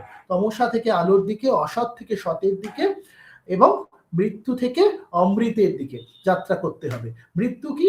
আসলে দেহে নশ্বর দেহের অবসান, আর অমৃতত্ব কি? অমরতার ভাব। এবং ঈশোপনিষদ বলছেন যে ঈশোপনিষদ বিবেকানন্দ অনুসরণ করেছেন, বলছেন ঈশাবাস্যম জগৎ সর্বং যৎকিঞ্চন জগত্যাম জগৎ। যে ঈশা অর্থাৎ এক ঐশ্বরিক শক্তির দ্বারা এই জগৎ কিন্তু আচ্ছন্ন হয়ে আছে, ওই পরম সত্তার কথা। সেই ঈশোপনিষদেই কিন্তু বলা হচ্ছে যে ওই যে তমসার কথা বলা হচ্ছে যে অবিদ্যয়া মৃত্যুম তীর্থা বিদ্যয়া অমৃতমশ্নুতে, যে একরকম সমন্বয়ের কথা, যে সমন্বয়ের কথা গীতাতেও আছে। অবিদ্যার দ্বারা মৃত্যুকে অতিক্রম করতে হবে এবং বিদ্যার দ্বারা অমৃতত্ব লাভ করতে হবে। বিদ্যা হচ্ছে পরাজ্ঞান, অবিদ্যা হচ্ছে বাকি সবকিছু। অবিদ্যার দ্বারা মৃত্যুকে অতিক্রম করা যায়, কিন্তু আর কিছু হয় না। এই যে আমরা যাবতীয় যে কাজ করছি, এখনো যেটা করছি, এই এত কিছুর মধ্য দিয়ে আমরা কিন্তু এই অমৃতত্ব লাভ করতে পারবো না, চরম অবস্থায় পৌঁছতে পারবো না। শুধুমাত্র মৃত্যুকে অতিক্রম করা যায়, কিন্তু অমৃতত্ব, মৃত্যুকে অতিক্রম করা মানেই কিন্তু অমৃতত্ব নয়। অমৃতত্ব পেতে গেলে ওই বিদ্যায় অমৃতাবশ্রিতে, ওই যে তমসমা জ্যোতির্গময় অসতমা সদ্গময়, সেই একই কথা অন্যভাবে।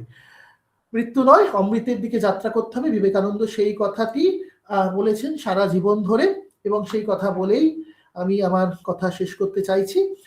এবং ওই উপনিষদের কথা বারবার তো চলে আসে, অবিদ্যার কথা, বিদ্যার কথা, সে কথাই ঘুরে ফিরে আসে। বিবেকানন্দের সারা জীবন জুড়ে তার উপাসনা, তার অধ্যাত্ম চেতনা এবং তার সমাজ দর্শন সবকিছু জুড়েই কিন্তু সেই কথা থেকে গেছে, সেই অদ্বৈত বেদান্ত, সেই বেদান্ত দর্শন। এবং তিনি মনে করেছেন বেদান্ত দর্শনই কিন্তু ভবিষ্যতের সমাজ গড়তে পারে, এক সুস্থ বৈষম্যহীন ভেদাভেদহীন একটি সমাজ ব্যবস্থার স্বপ্ন তিনি দেখেছিলেন। এবং সম্ভবত আজকের দিনে দাঁড়িয়ে বিবেকানন্দের প্রাসঙ্গিকতা এখানেই, যে আমরা বিবেকানন্দকে নতুন ভাবে পেতে পারি, তাকে আমাদের চর্যায় যাপনের মধ্য দিয়ে, তাকে তার কর্ম, তার ভাবনাকে যদি আমরা অনুসরণ হলেই কিন্তু তার প্রতি আমাদের যথার্থ শ্রদ্ধা আমরা স্থাপন করতে পারবো, জ্ঞাপন করতে পারবো। এই আশা রেখে আমার কথা এখানে শেষ করলাম। নমস্কার, ধন্যবাদ। অনেক ধন্যবাদ আপনাকেও। অনেক কিছু সত্যি জানতে পারলাম, মানে দর্শন বিষয়টা নিয়ে তো এতটা জানা হয় না। এবং আমি নিশ্চিত যে আমাদের ছাত্রছাত্রীরাও একটা অন্য ধরনের বোধের সাথে পরিচিত হলো, একটা অন্য ধরনের বিষয়বস্তুর সাথে। আসলে যেটা হয় আর কি, আইআইটি এনআইটির কারিকুলামে অনেক ক্ষেত্রে যে এই ধরনের কারিকুলাম কিন্তু মানে ফিলোসফি বা দর্শন জাতীয় কারিকুলাম যুক্ত করা থাকে, কিন্তু দুর্ভাগ্যবশত এখনো আমাদের কারিকুলাম যত ইন্টারডিসিপ্লিনারির দিকে যাক, এই বিষয়গুলো একটু উপেক্ষিতই থেকে যায়।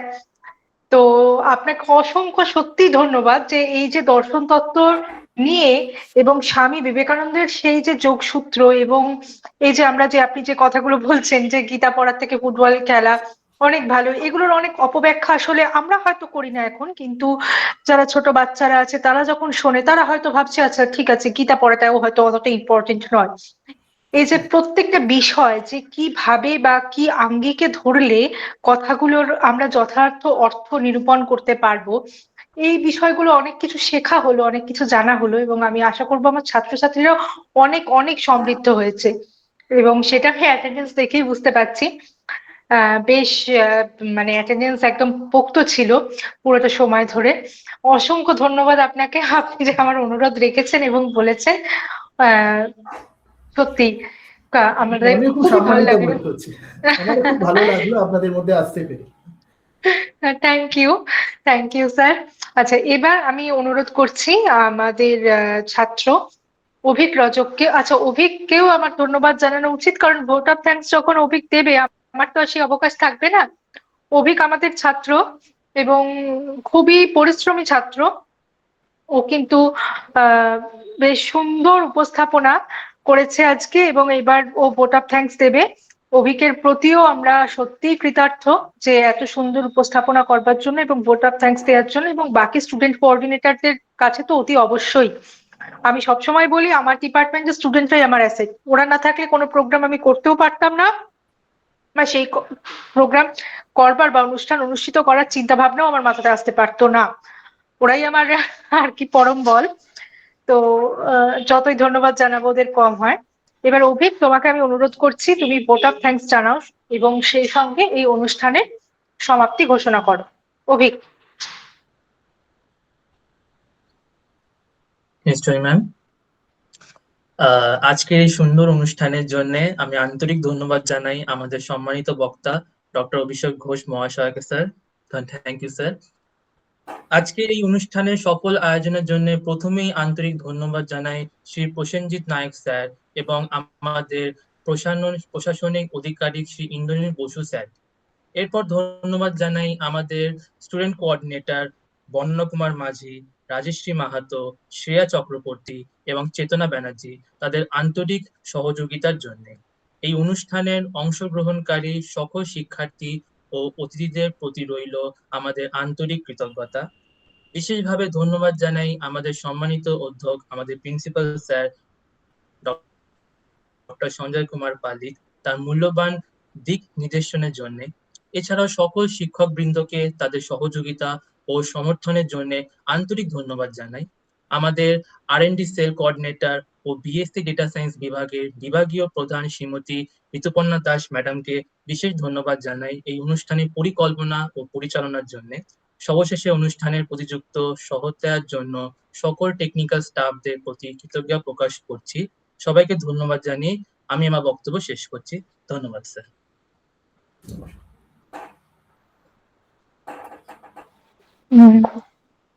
আচ্ছা, হ্যাঁ হ্যাঁ হ্যাঁ হ্যাঁ হ্যাঁ।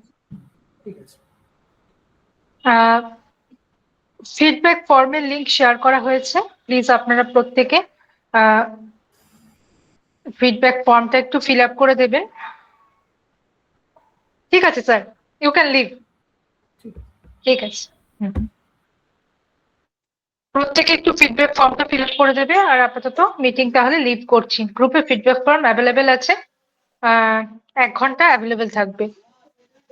এখন 1টা 8 বাজে, আচ্ছা 2:30 অব্দি অ্যাভেলেবেল থাকুক, আমি লিখে